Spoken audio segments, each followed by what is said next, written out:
Mohamed Mohamed Tidjane Ndiaye. Oui, Lamine Ba, je vous entends bien. Alors, ça dort ou on est réveillé? Non, c'est bien réveillé. Alors, Mohamed Tidjane Ndiaye, vous êtes notre confrère, vous êtes correspondant de l'agence de presse sénégalaise à Ziguinchor. Je rappelle également que vous êtes lauréat du prix. Rappelez-moi le prix, Mohamed. Papa, voilà. Alors, Mohamed, le gouvernement du Sénégal, sous l'ère Macky 2, a été formé hier. Votre commentaire en tant que journaliste, à quoi obéit ce gouvernement de Macky Sall? Quelques petites observations, Lamine Ba. Le recentrage et le resserrement annoncé n'ont pas du tout lieu. Ça, c'est un constat. On est passé de 39 à 32 ministres. Moi, je pense que le resserrement dont on parlait et le recentrage qu'on avait annoncé n'a pas eu lieu finalement. Donc, c'est un gouvernement politique, ça aussi, il faut le dire. Avec un ministre par région. Oui. Des ministres par région, mais aussi des ministres très politiques. Mais surtout, Macky tient à la coalition de Benno Bokk Yakaar. Macky tient à sa coalition. Les alliés ont été bien servis. Les deux places du PDS, par exemple, du PS sont bien maintenues, en l'occurrence Aminata Mbengue Ndiaye et Serigne Mbaye Thiam. Même s'il faut constater aussi qu'il y a eu des changements parce que Macky Sall veut s'offrir des états de grâce. Par exemple, en confiant l'eau et l'assainissement à Serigne Mbaye Thiam, aujourd'hui, aucune structure syndicale n'ose pas aller tout de suite en grève et tu sais que les syndicalistes étaient en veille d'armes pour qu'au début du quinquennat, ils vont aller imposer des négociations à l'État. Mais s'il y a un nouveau ministre aujourd'hui, ce nouveau ministre aura un état de grâce. Ça aussi, c'est un calcul politique de Macky Sall. D'ici la fermeture et la clôture des classes, il n'y aura absolument rien, il n'y aura pas de perturbation parce qu'il y aura au moins 2 mois d'observation, au moins 2 mois d'état de grâce et on sera presque en juin et en fin d'année. On va dire qu'il faut laisser le temps au ministre de s'installer, de s'imprégner des dossiers comme d'habitude. De s'installer, ainsi de suite, c'est ce qu'on va faire. Maintenant, les autres observations, c'est aussi, il y a 2 à 3 compétences qu'il faudrait saluer. Malick Sall, c'est un avocat enregistré au barreau de Dakar depuis 1982, un homme du Sérail qui maîtrise la famille judiciaire. Ça, on peut dire que c'est vraiment une nomination basée sur la compétence et on ne le connaît pas politiquement parlant. Deuxièmement, Lamine, c'est Makhtar Cissé, qu'on connaît bien. C'est un homme de confiance de Macky Sall, un énarque, un sortant de l'ENA, un formateur même à l'ENA, donc qui a été ici directeur de la douane, ministre, chef de cabinet du président. Quand Macky Sall voulait redresser la Sénélec et la politique énergétique, il avait envoyé en urgence un sapeur-pompier à la Sénélec. Il a réglé le problème et il est venu comme un nouveau portefeuille ministre du pétrole. Ça, c'est très prospectif et des énergies. Donc, mais aussi, Assome Diatta, ça aussi, il faut le dire. Assome Diatta, c'est une commissaire aux enquêtes économiques, effectivement. Sortante de l'ENA, promotion 2005. Elle a eu son bac en 1998 à Galandou Diouf à Dakar. Elle a eu à passer, c'est une native de Djanki dans la commune de Kartiak, dans le département de Bignona. Assome Diatta a été tour à tour chef du service régional du commerce à Tambacounda, à Thiès et à Fatick.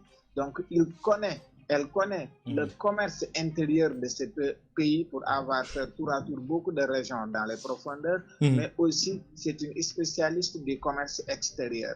Donc, Assome Diatta maîtrise son domaine parce que depuis 15 ans, elle est dans le commerce extérieur et dans le commerce intérieur. Si aujourd'hui on lui confie les commandes du ministère du Commerce et des petites et moyennes entreprises, moi, je pense qu'Assome Diatta est à sa place. Donc, peut-être on va revenir sur Mohamed, la question que les gens se posent aujourd'hui, peut-être qu'on reviendra sur le débat plus tard par rapport à Aminata Assome Diatta. Ce ne sont pas les compétences parce qu'elle est jusque-là directrice du commerce extérieur. Peut-être c'est le leadership dans le management politique de sa mouvance présidentielle qui risque de créer un blocage. C'est un autre débat. Il faut mettre ça sous le compte de cette sanction que Macky Sall a administré aux responsables. Absolument. Il faut utiliser le terme. C'est ça. Ouais. Il fallait quelqu'un à Ziguinchor. Et Macky Sall ne voulait pas choisir les figures de proue de son parti ou de la coalition au niveau du Sud.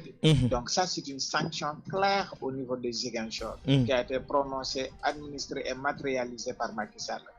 Mais comme qu'il fallait un ministre au moins par région, il fallait choisir quelqu'un et il a préféré mettre le curseur sur la compétence, sur la sobriété, sur la discrétion d'une femme que le grand monde ne connaît pas. Mais Assome Diatta est très compétente pour diriger le commerce et il y a beaucoup d'enjeux commerciaux au niveau de Ziguinchor par rapport à l'anacarde, par rapport aux exportations des produits locaux, par rapport à beaucoup de choses. Donc, confier ce ministère à une fille de la Casamance, à une fille de Ziguinchor pour contrôler tous ces enjeux, moi je pense que c'est une personne qui a été dans le département du commerce, qui maîtrise le commerce depuis fort longtemps et qui a été même diplômée avec une maîtrise à l'université de Cocody à Abidjan sur la gestion politique du commerce international, ainsi de suite. Donc moi je pense que c'est une compétence que Macky Sall a choisie. Macky Sall n'a pas pu choisir quelqu'un politiquement parlant ici au niveau de Ziguinchor. Moi je pense qu'il y aura beaucoup de conséquences au niveau des prochaines séances électorales au niveau de Ziguinchor. Mais là, ce qu'il faudrait noter aussi, c'est l'absence de journalistes dans le gouvernement. Oui, Mohamed, j'allais vous poser la question. Quand on confie un ministère de la Culture à Abdoulaye Diop, maire de Ziguinchor, maire de Sédhiou, peut-être qu'il se connaît. Oui. Ça et là, on m'a dit que ce gars ne connaît pas grand-chose dans le monde de la communication. Ah oui. Donc, ça peut être un mauvais casting. Mais le plus grand mauvais casting a été la nomination très surprenante de Cheikh Oumar Anne. Et Mohamed, le paradoxe justement avec le remerciement de Mame Mbaye Niang supposé être éclaboussé dans des affaires de détournement de deniers publics, et à côté c'est Cheikh Oumar Anne qui est promu, c'est un paradoxe. C'est un paradoxe. Moi je pense qu'il y a anguille sous roche. Soit Cheikh Oumar Anne est quelqu'un qui en sait trop, qui en connaît beaucoup de choses sur Macky Sall, je sais pas. Et puis tout le monde sait que Cheikh Oumar Anne n'est pas en odeur de sainteté avec Abdoulaye Daouda Diallo dans le foot. Ils se sont donné même des coups en un spectacle. Donc Cheikh Oumar Anne, ce sont des structures assermentées de l'État, telles que le rapport 2014-2015 de l'OFNAC et le rapport de l'ARMP en 2016. Dans les recommandations, à la page 70 du rapport 2014-2015 de l'OFNAC, la principale recommandation était que cette personne, que l'État ne devrait plus confier un organisme public à Cheikh Oumar Anne. C'était la principale recommandation. Un organisme public, une direction, PCA et tout. Et il a été promis ministre de l'enseignement supérieur, de la recherche et de l'innovation. Un poste stratégique très important dans ce pays. Tout le monde sait la grosse bataille de Mary Teuw Niane dans ce poste, avec toutes les réformes qu'il a eu à conduire, avec les assises de l'enseignement supérieur, avec tous les chantiers. Nous, on a été sur le terrain avec lui, notamment ici à Ziguinchor.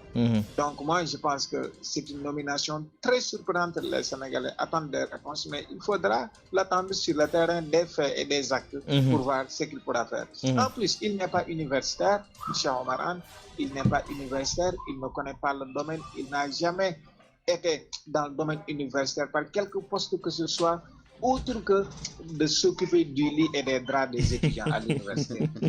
Donc moi je pense que ça a été un mauvais casting de la part de Macky Sall. Au niveau du Nord également, tout le monde sait que Cheikh Oumar Anne ne parle pas avec Abdoulaye Daouda Diallo. C'est des ennemis, Ils sont battus même publiquement. Ça a été rapporté par les médias télévisés. Donc moi je pense que c'est une nomination qui pour le moment entre les Sénégalais, on ne sait pas pourquoi, on ne sait pas ce que cela va donner. Mais là, il faudra aussi noter l'absence de porte-parole dans le gouvernement. Et malheureusement, Mohamed, le ministre de la Communication n'a pas cette compétence qui lui permet d'être porte-parole du gouvernement, parce que c'est quelqu'un qu'on connaît qui parle très peu d'ailleurs. C'est ça, parce que cela relève le mauvais casting dont je parlais par rapport à Abdoulaye Diop. Parce qu'à chaque fois, on cochait que ministre de la Communication, porte-parole du gouvernement, ainsi de suite. Donc, il y a une absence de porte-parole là, est-ce que ça répond à une logique de supprimer la primature, donc supprimer aussi le porte-parole du gouvernement, ou bien on verra tout ce que cela va donner. Ou bien est-ce que c'est le responsable de la communication de la présidence, en l'occurrence Abdoulaye Kassé, qui va essayer de cumuler cette fonction de riposte et d'éclaircissement des actions gouvernementales.